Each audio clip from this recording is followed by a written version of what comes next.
Jamie here, and this is my good friend Doodah. Most of y'all know her as Teresa Lanier, and she works at People's Choice Realty, so hit her up if you're looking for anywhere to live here in Pulaski, Tennessee. Today, she's going to be showing us how she makes her famous fried pies that she sets up and sells at the Pulaski Farmers Market every Saturday. So let's check out and see what she does so you guys can get your mouth watering and go down there Saturday and get you some. Before we get started in here cooking, I want to introduce y'all to the real star of today's episode. This is Bama Blue Brown, and she likes her loving. Y'all know I gotta take a minute and pet that dog. Show us how you go about making your dough for these fried pies. Alright, we're going to give you a link for the crust.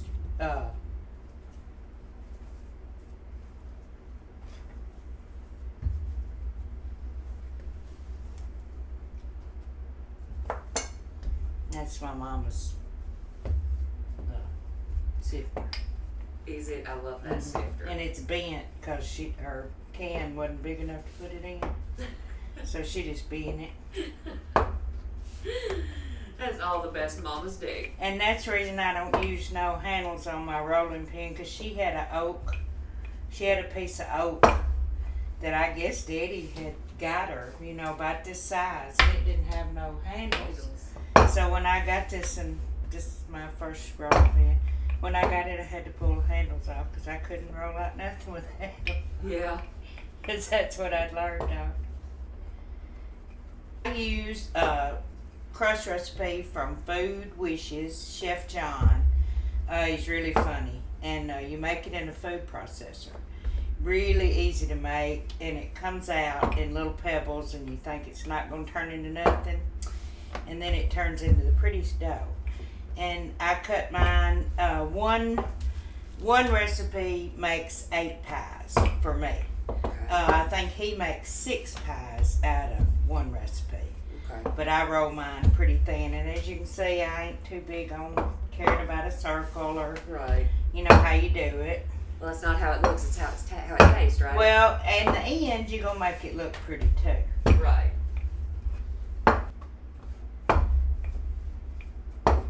It's just crazy what you'll do because you learn doing it. Isn't it? But I just wouldn't have one with handles on it. My favorite rolling pin doesn't have handles on it either. And then on one of my other favorite channels besides milkhoneyandmayhem is this country life vlog. And this lady uses a little rolling pin. It ain't no bigger than a curtain rod. And she Really? does some fabulous rolling. And they're in Azerbaijan. And it's the awesomest stuff you've ever seen. Like, she takes lilacs and cooks them down and makes lilac syrup out of it. Oh, I'm here for Everything that. over there grows I'm getting chills just thinking. I'm telling you, I've been watching it. I've turned my whole family onto it. Really? They all Okay, love guys, it. I'm going to be linking that down in the description. Definitely check that And out. you'll have to see it, and start from the beginning, because they have really humble beginnings, and I'm Okay. sure this YouTube has really changed their world. Oh, I'm sure. And then last year they got a truck, and they were so excited about their truck. I mean, it's probably 60 years old. It But looks like still, it's ancient, you know. but they're so proud of it. Fantastic. One more. And I'll be out of dough.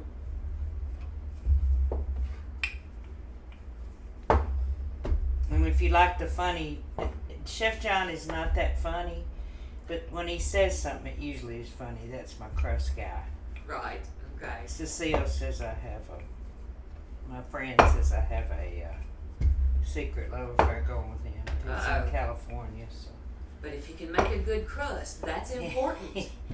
He's really funny. He is hilarious to listen to on a long-term basis. Fantastic. And again, I will link that down below in the And then description. again, he doesn't, he talks pretty, a lot, but he doesn't talk all that much. And Doodah showed us an easier way so that you don't have to take time to peel each peach individually. You just dip them in a water bath, and then the peels will just slide right off. Pull them right off. It makes them a lot easier to chop up. And then once you get your peaches cut up like this and all the pits removed, then you add your sugar and butter and then cook them down.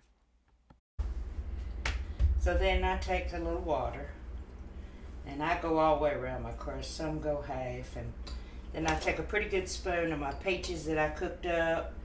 And this is kind of how they need to look on the end after you cook them. And it just depends on how much water they got in them. And this year, I'm sure because all the rain, they're a little wetter than they would be. So they took a long time to cook up. But sometimes they might get jammy pretty quick. And then I put apricots in with my peaches. Okay. And that makes them, to me, taste a little more old-timey. Mm-hmm. And see, I had a little come apart there. So you just make a little patch. Press a piece of dough down in there. Yep. And fix it. And then you want to make sure you're... Alright, and like I said, I'm not too concerned about getting a circle. Them chocolate ones I made last night was just coming out in a perfect circle every time. They knew they were ready to be made. I didn't hardly have to cut them at all. I was just doing good. Of course, when you're doing stuff by yourself, it always looks good. That's the fact. And this is that jammy peach. Right. That you want your peaches That's to already end been up cooked looking. down. Yep. And that's what they look like after they've been cooked far enough. Because if you get them too loose, they just don't want to. They want to come out and everybody has a mess. And make sure you seal your peaches in there real good. Depending on what you're making, it is easier to seal in. Okay. Blueberries kind of want to bleed out. Apples. Mm-hmm. Anything that's stay really in. juicy. Apples will stay in good because they're about the easiest to make. Yeah, I can Because see the it kind of consistency. stays It's a little place. bit thicker. Yeah, that peach, if you ain't got it really cooked down. Right.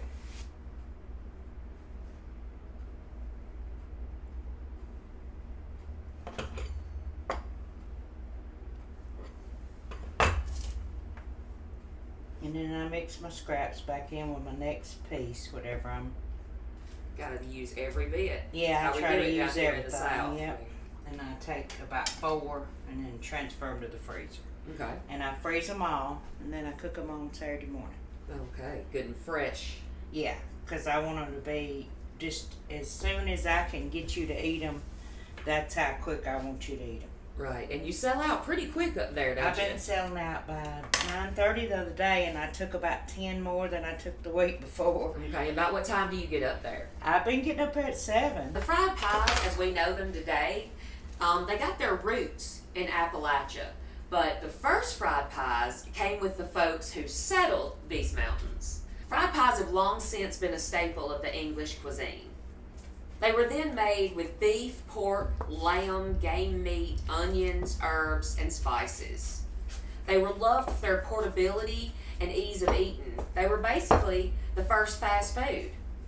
In Ireland, their version of the hand pie contains ground beef, potatoes, and onions, along with some herbs and spices. And Scotland's most well-known meat pie is haggis, which is a mixture of sheep's heart, liver and lung, oatmeal and spices, and it's baked up in a sheep's stomach.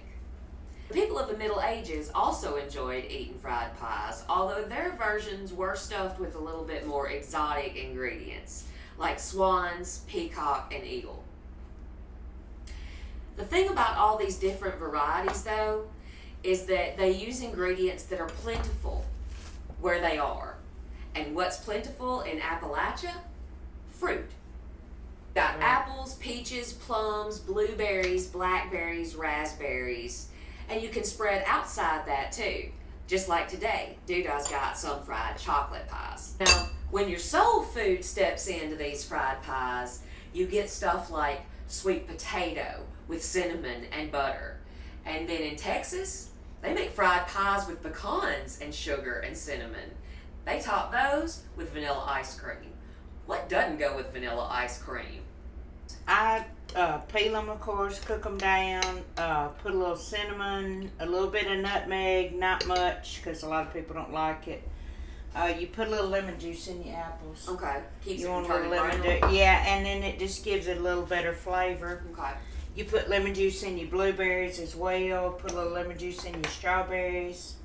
Okay. Don't know why it makes them it's like salt. Right. It just brings out Anytime you're the cooking sweetness a little sweet, bit. you need to put a little salt in it. Just like your chocolate, you put just a little bit of salt. Okay.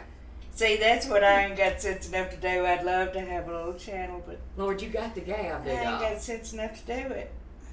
I love to watch cooking videos. It's my favorite thing. I got tons of ideas. And after they fried, it will not make a bit of difference how they look. Right. Because ain't nobody looking at it. I ain't heard nobody say this the ugliest fried pie I ever had. Well, I tell you what, you put an ugly fried pie in my hand, I'm waiting. I don't need to know nothing else, but I did. There's a little farm stand over at Bunker Hill now, Thorpe's, Oh. and they're growing everything. And yesterday I got okra over there, and they've been making this stuff called pecan praline bark, Oh. and it's a graham cracker with butter and brown sugar and pecans, and then you bake it in the oven, and you talk about good. My I got me a goodness. piece of it, and of course I had it gone before I ever thought about getting back to the highway. Shout out Thorpe's, man. Y'all Yeah. check them out. Thorpe's Farm something, but anyway, they're fresh and they're growing their own. So I was checking it out, and they had their stuff that needs to be in a cooler. Right. Like their squash, it wasn't just sitting That's out there always baking. appreciated. Mm-hmm. So folks are going to get the freshest of the Yeah, fresh. yeah, and they had a little board where what they had picked that day, so that was good. You could tell exactly what they had. Nice. Now, when my grandma used to make fried pies, she would use biscuit dough and roll that out. and that's a real common thing that people do. Yeah, I'm recording. I just wanted to say thank you so much to Kathy Fitzgerald and Clay Fitzgerald. They gave me a whole box of peaches, and he said that my fried pies were better than the Amish ladies. Uh-oh now. Said I had a better crust, so I am really riding high on that one. And she is such a great person and a wonderful artist. If you hadn't seen her, go to her Facebook page, because Okay. she is awesome. I mean, she can do anything. She's a collage artist, and she's just really a good person, like Cornbread said. She's a really good person. And you have to have your grease. You want your grease about 375 Okay. when you start frying. And if it's not hot, they'll just sit there and you'll know it, and then they'll be greasy.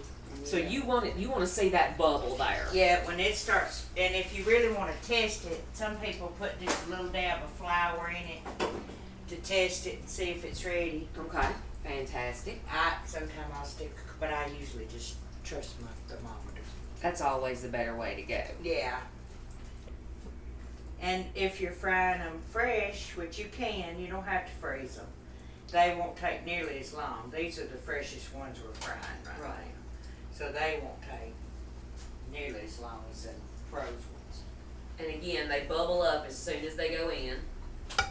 Yeah, you want to see the bubbles. And of course you don't want it too hot or you'll get over a bubble. Right. And you don't have to have that much grease. I use that much grease because I know when I start frying, I'm going to fry a lot. So I always use a lot of grease. But you could fry them where their tops are not really covered, Okay. as long as you turn them. And what kind of grease is this you're using? This is canola oil. Okay. And Dana and I have actually known each other for a long time, you guys. She knew me when I was born. She was just a little thing herself, but my grandma and her mom were best friends. Yeah, that Polaroid that I took, I was thinking, you've got to be 10 years younger than Yeah. me. I'm 61 years Yeah. 48. I thought you were more than 10. Yeah. Because I was old enough to drive. Yeah. And I came to see y'all. Yeah. To see Annie. And Annie, your grandmama, made my sister Denise's wedding dress and my sister Cheryl's wedding dress. She Yeah. was a wonderful seamstress. She was. And her and my mama was best friends. Yes. And she used to come out and garden with us, and she Yes. just had the best time and the best laugh. I can just see her right now. She was just really sweet. Yes. She was. And Zeta looked a lot like Annie. And she looked exactly She like really her. was shaped just like her. Yeah. And I'm shaped just like my granny. Yeah. She was round. My mama was kind of straight up and down. Yeah, I remember And your of mama course, my being. daddy was a big man. Yeah. Oh, it's your daddy, man. Oh, he I was so love much him. fun. Wasn't he though? We raised tobacco and worked in the garden, but everything was fun. Yeah, it He was. made everything fun. Yep. You know, my daddy's where I got my love of history. It's him Yeah, taking us and all. he's all those always things. been a bit. He always knew a lot of history. Yeah. I can remember him Yeah. saying, you know this, and Yeah. you know.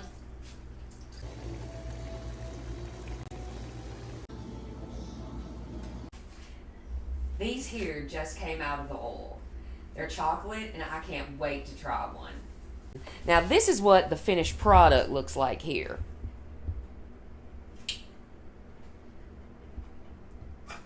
We've got to let them cool before we can eat them, though.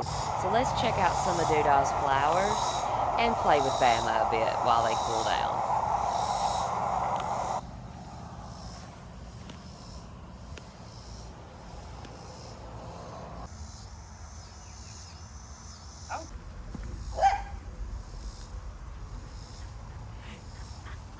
Alright, you guys, it's time to try these pies. Are y'all ready? What kind are you going for over here, Cornbread? Cornbread's eating chocolate. What kind are you going for, Doodah? I think I'm gonna have apple. Alright, I'm gonna grab a peach right here. All right. Are we ready? Let's break these open and show you guys what's inside. I heard it. Ah. Mm-hmm. Oh, Doodah, that's perfect. Mmm. Thank you. That's perfect. Look at that, you guys. Mm-hmm. Mmm. There's your crispy crust. Oh, that sounds amazing. Did you guys hear that? Mm. Mm-hmm. Mm-hmm.